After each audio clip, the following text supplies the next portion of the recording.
gaining support that Donald Trump is getting?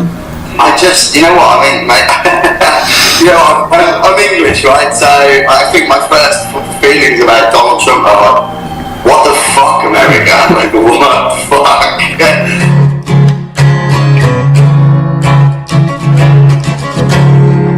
Thanks for meeting with me today. No problem, man. If my English accent is too strong, just tell me, I'll slow down. I've been watching enough of the BBC shows that have been coming on that I think I'll be fine. That's cool, man. So, I am Dick NutButt with HJTV here with Tom Paton from the new movie coming out, Pandorica. Looks awesome. Thanks, man. We had our premiere last night in London, so like literally just fresh off of showing people for the first time. So the reaction was really good, man. Let's hope everybody thinks the same, man. Nice. I've been showing quite a few people when I first saw I think the Pandorica Twitter page had followed me, and I had followed it back, and then I got a message asking to check out the trailer, and as soon as it started, I was like, okay, I like this already. It looks like a movie that I honestly hasn't been done before. You know what, I think, to be honest, that is, a lot of people have said it, and I think, I don't know if that's like maybe true or not. I mean, there's a lot of stuff, you know, and I maybe am a bit magpie, you know, and I've kind of taken lots of stuff that I like and put it together, and it kind of like, oh, that looks fresh, but, you know, really it's just kind of loads of old bits put together to make something new, you know, so, but if people want to say how original it is, I'll take that, you know. So, what was the inspiration for Pandorica? You know, I literally, for me, I'm 30, I just look about 12, but you know, I've been making films for 10 years now, like commercials and music videos, you know, and I've never made a short film or anything like that, you know. I kind of just, for me, filmmaking's always been, you know, I've got to make money, so I don't actually want to get a real job, you know, so you know, for me, it was, when it came to do something fictional, I was just like, I'm just going to go for it, make a feature film, and I was working on a different script and trying to do it like, you know, the system way, you know, like try to get it all funded like I was supposed to do, and try to do all the traditional routes to market. And mate, that is just such a load of shit to do. It's like the most depressing experience. So I was like, you know what, just fuck this, I'm going to do it my way. And you know, I started a film distribution company with a couple of good friends of mine, and we sort of borrowed the music record label model. And we were like, you know, we need a product. You know, if we're going to do this, we need something for people to see. So I went and wrote Pandorica last May, like 3 weeks. And it was like, just that being frustrated more than anything. And then we shot the thing in September last year and started marketing it and putting it together. I literally finished the post-production weeks ago. And we're in cinemas in the UK on the 1st of April. And then we're coming to the US on right around the 1st of June, I think, is the release date there. So we're coming to see you guys pretty soon. Nice. I was... That was going to be one of my questions, was are we going to be able to see it over here? Like, you know, we've had interest from like US distributors, you know, like people that want to pick it up over there. You know, because I mean, I'm a British filmmaker, and I think, you know, a lot of British movies, you know, we love gangster films over here. Everyone's always making gangster movies, and they don't really translate well abroad, you know. And so I started to make something that for me, Americans were going to enjoy. Yeah, that's all I watch. I just watch American TV, American movies, you know. So for me, making an English film was never really an option. So we've had loads of interest from over stateside, and but I think we're going to do it ourselves. I think we've done it ourselves here in the UK, and I think, you know, for me, I think it's exciting to come and bring that to the US and do it there as well. So we'll do a theatrical tour over there as well, you know, like take it to different cinemas and go through Tug or something like that. And I think the support's there. Hopefully you guys can show up. Oh yeah, and we're not too far from Portland, Oregon, and it's in Seattle too. Seattle's just a few hours away. You know, I've got a friend actually, he lives in Seattle, and some of the drone shots that are in the movie are from forests around the Seattle area, so you're probably going to recognise some stuff. Nice. Yeah. So what was one of the first things that you worked on yourself? for not necessarily big time production, but maybe one of the very first things that you were started playing around with? I mean, I had like the weirdest career, dude. Like I was 20 years old. I was working abroad as a holiday rep.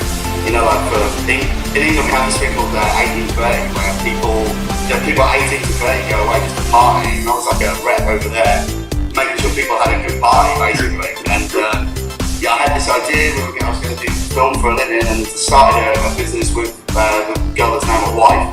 And we were doing film and photography and selling it back to these people partying. And from there, I kind of moved into like nightclubs and going on tour. Like, I ended up doing like tour videos with some big DJs, and I know people like DJ Fresh and Adam F and that sort of music. I kind of got in there when the dubstep scene was blowing up across the world. So I started doing like dubstep music videos and things like that. But I think my biggest early hit was there was a track called Bass Cannon by a guy called Flux Pavilion, and it was like a big hit all around the world. It's got like 10 million, 50 million views or something on YouTube, and I made the video for that for like $500 in a barn somewhere, and it did really well, man. Like it instant big. So that was like the first time I ever really had some big success, and it's been like smooth sailing then from there, really. So nice. What about you? What was your first film experience? Oh, the very first thing that I edited was actually a skate video when I was in high school. I was in a film production class. It was the first year that they did it, and the teacher just gave us cameras and was like, go film something.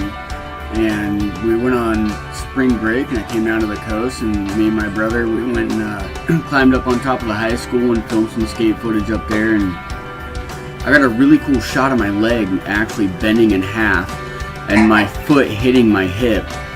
And stock footage, that shit, you'll make a fortune. I need to find a VHS it was on. That's how old it was. I think most of my friends that are into film now, like they all started out making skate videos. It's like the thing, out of our generation, like just getting shit to skate videos. So I was always too shit at skating to pull it off. So even if you just bail all the time, you still get good footage. I'd rather film other people bailing than doing it myself. Yeah. So, excuse me. So how long exactly does it take for writing? And I know you said Pandorica, you said you wrote it in about 3 weeks. So, like on average, the entire process, like from start to finish, how long would you say does it take to do a movie compared to doing just a music video? Man, you know what? I think it all depends on who you are, to be honest. I know people that, they shot their movie like 2 years ago, and they're like, we're still in post-production, we're nearly there. I mean, fair play if that's how you want to do it, And I think for me, I've always been, I kind of get something in my head and I'm like, I've just got to go and fucking do it now, Yeah. So I'm always like ready to do the next, So I think that's why clients have liked me to some degree, because I'm just quite eager to just get stuff done and move to the next thing. So for me, filmmaking it's how long you want to take, really. It's like how dedicated. I think the writing part is probably the hardest bit, because just sitting down and trying to write something, like the whole world is out to distract you, man. Like Facebook is pinging and phoning, like your mates are saying come out, and it's yeah. I'm gonna write. That's it. That's what we're gonna do. That's the right. Yeah. So, I think if you're gonna like smash a script out, like the worst thing you can do on a script is like procrastinate. Is just sit around and be like, I'll do it tomorrow. It's that thing will never get done. You just gotta fucking bite the bullet and do it.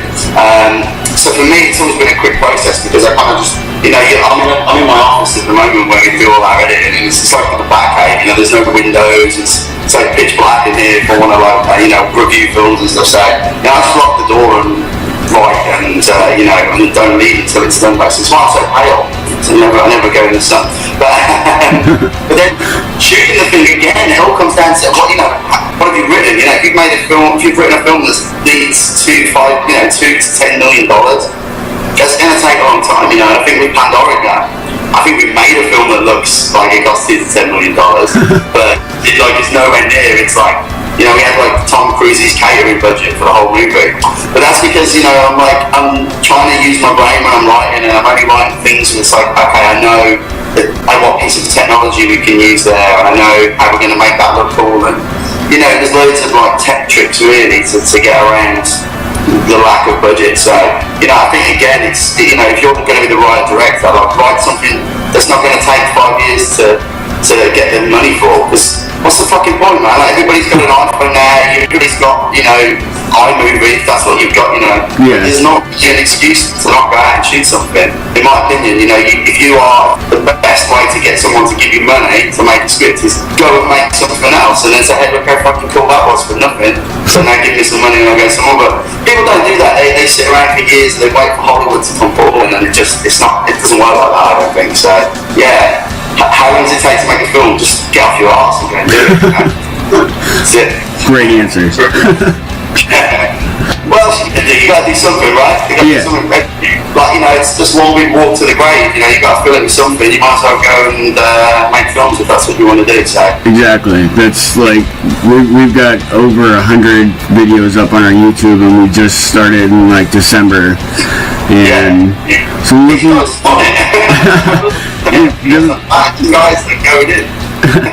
And like we got like a mixture of different stuff because we want to do, you know, entertainment. And so we got our animated, if you want to call it animated stuff that we do, and then our interviews that we do, and I got music videos and stuff that are coming, and so, you know, we're trying to hit all ranges and stuff. But yeah, there's videos are for me, the thing with music videos is you do lose the budget. Music videos, like the days of like a Britney Spears video where she's on Mars and shit, like that's like you don't get those anymore. Now you get them to phone you up and they say, hey, do you want to make me a video? And you can pay me to be on it. It's like, that's what music videos are today. So, but they're fucking awesome if you want to become really good at knowing stuff, you know, because when you get on a feature film set, you're going to have like 40, 50 people, like I did on Pandorica. And my crew were awesome, but they also know that they can't bullshit you because you've done these music videos where you had to do all the jobs. And if you're like, oh, I think we should move the light there, they're not going to turn around and say, well, it can't be done, because you'd be like, well, yeah, it can. I know how to do it. So I'll do it myself. So people just, you know, they don't try to bullshit you. But on music videos, you learn that. You know, you learn how to problem solve and just figure shit out because you have to. That's the only way to get through the day. You know? Oh yeah. And I think that it's like you said, yeah, it's a lot better doing, and I have done most of everything. All the scripts that we got for the animated shows we did, I've sat down and I wrote all the scripts for everything that we've gotten done. I've done all the animations by hand. I've drawn them out, and they don't move yet, but I was just getting quick little funny haha, these are gonna make people laugh, and so far it's been working. I think that's the, you know, you're saying about filmmaking, how long does it take? It depends on what you want to make. You know, if you're making something because you like it and that's it, then that can take forever. You know, I don't, if I'm honest, I don't think I've ever written you know, like oh, this is for me. Yeah. Because I don't even know what the fuck what that would look like. Would anybody even watch that? You know, I don't know. So, like, everything I write is like, okay, I think people are gonna want to watch this. So, you know, I guess it depends what you're writing and what you're working on. If it's a personal project, I can just keep going forever and ever. But I haven't made a personal project yet. To be honest, I don't even know if I ever will. Like, if it's a bit personal, really. But at the same time, it's for other people, you know. Yeah, exactly. It's for others. So, next question. Obviously, with Batman vs Superman coming out, any opinions on that so far? I after Deadpool, I was like, yeah, but now I'm kind of getting a little excited about it again. You know what, dude? I'm like a massive Superman comic fan, right? So, and I don't know, I kind of respected Man of Steel for its brand. But I guess because I'm a filmmaker, like when I sat on cinema, it's like, oh, this wasn't the Superman film that I wanted to see. But at the same time, I respect what he tried to do with it, and I think Batman vs Superman, I don't know, it depends. I mean, the thing is, I'm getting a little bored of like 3.5-hour movies. Yeah. You know, and I'm like, oh, dude, why don't you just do a fucking mini-series on HBO if you wanted to do this, you know, like, dude. I kind of like films that are pacey, you know, that just, you know, I go into the cinema, I sit down for 90 minutes, and I'm like, hey, that was a good 90 minutes. It's kind of what I want to see, so, yeah. I don't know, I'm kind of expected to get, you know, for it to be a bit butt numbing, but I'm going to sit there for a long time, and I'm sure it'll be cool.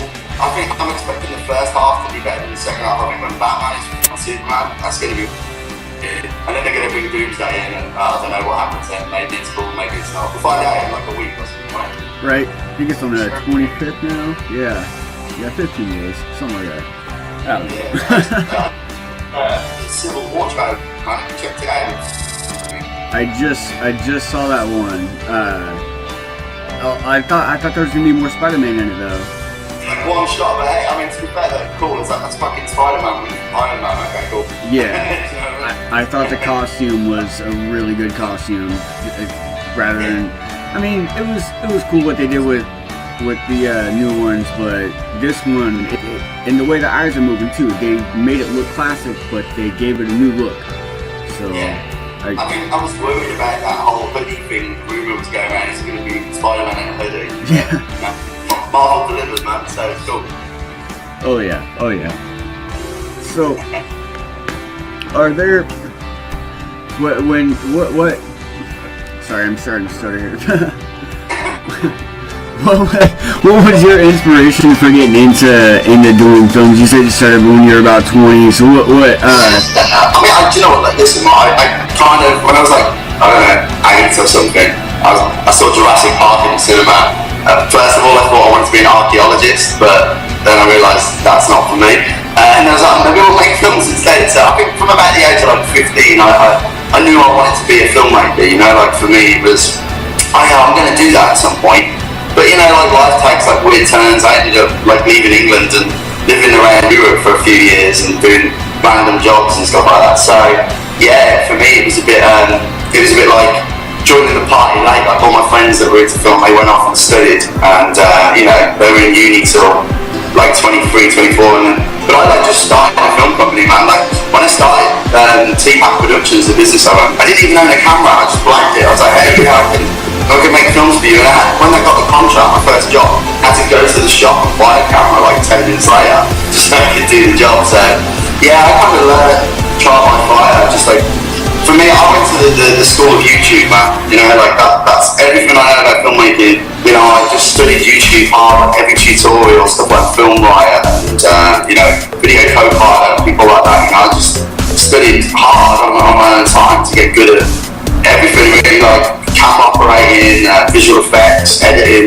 Like, you know, I love editing. For me, it's a passion. I worry that, you know, when we do bigger movies in the future, I won't be as hands-on with the editing, and that's kind of the part I love. So, right. I don't know. For me, filmmaking was always just there. I always do it. I kind of just, I don't know, stumbled around. Like, I think I had the goal. I knew where the destination was, and then I just got there any way possible. You know what I mean? So here we are, like first movie out the door. So. And it's amazing. It looks amazing. So I cannot wait to see it. You know, I know there's some surprises in there. I mean, the trailer that you saw, I edited that together myself, so it's kind of, for me, it's like I know what I've held back and I know what you're not seeing. So yeah, and the test audience went really well last night. You know, people coming over and saying how much they liked it, and we've been getting some early reviews have started coming. They're good. They're really solid reviews, mate. So it's kind of crazy right now. You know, we did the premiere at 20th Century Fox. You know, the big gold curtain went up over the film, and I'm like, shit, I made this. Yeah, it's good. Yeah, well, I know we'll promote the shit out of it. So, yeah, we're coming up on about a half hour here, so I don't want to take too much of your time. Is there anything you want to plug before we end this? Anything you want to throw out there? Yeah, no, you know what, honestly, just if you like the look of the movie, go over to pandoricamovie.com, sign up for the newsletter. You'll be able to find out where, you know, what cities we're bringing it to in the States theatrically, but you'll also be able to get the VOD link, buy merchandise. It's coming out, some really cool merch. There's Blu-ray and DVD as well. We've just got international rights on, so you'll be able to get collector's editions of those as well. So yeah, just support the film in any way you can, and you know, hopefully we'll get to make more, and we'll get to make them like this. You know, for me, I think that what I'm doing with Film Label with Nick and George, the guys I work with, is trying to change the film industry for the better, so that people like you and me all get the opportunity to go out and make movies and get people to see them and make movies that are cool, rather than, you know, the same old shit that we keep seeing. So yeah, like right. just support us, and I really appreciate it. All right. Well, thank you so much for taking the time to talk with me.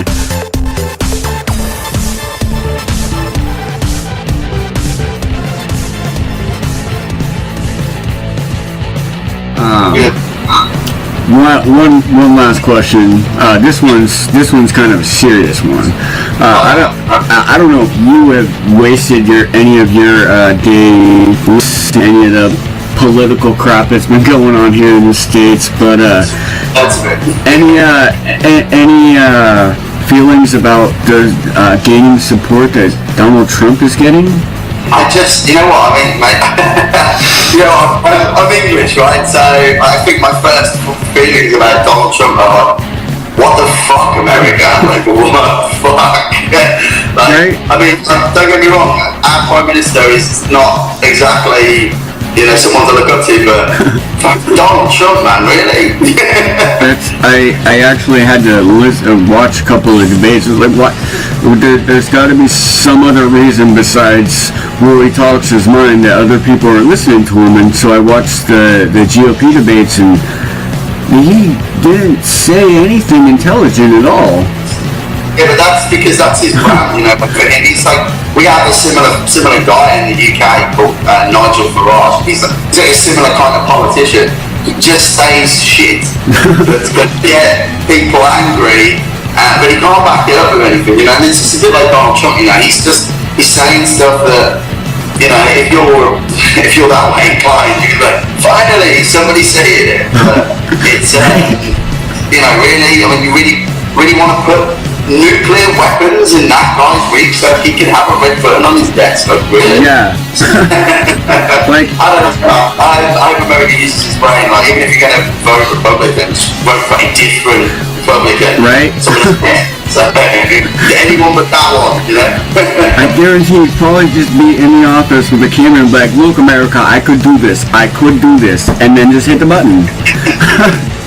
Mate, well, you know, I mean, the last thing I saw of him was that he was saying he was going to put a wall up around Mexico. Yeah. And Really? yeah, apparently have the Mexicans pay for it. Yeah, well, obviously that's you know,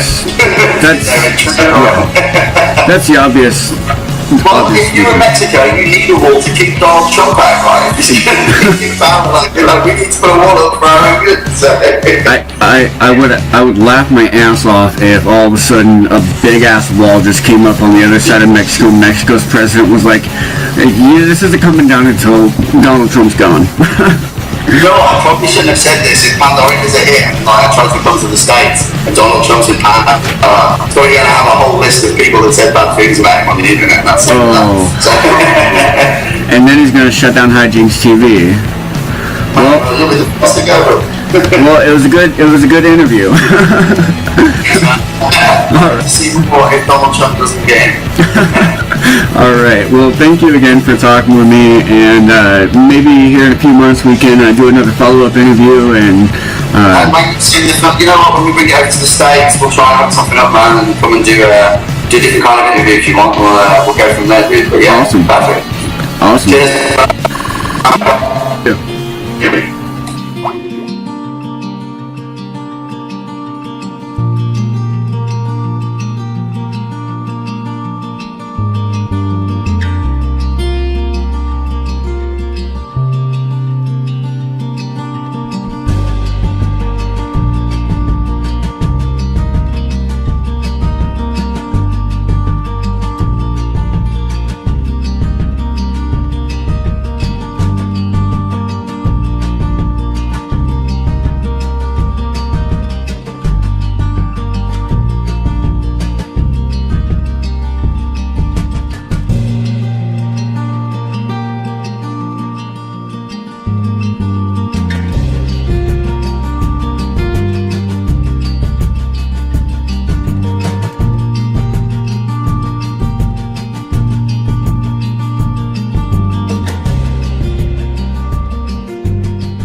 Every trial is different. But in the end, one of you will emerge the new leader. He shouldn't even be here. If he chooses Eren. Tough shit.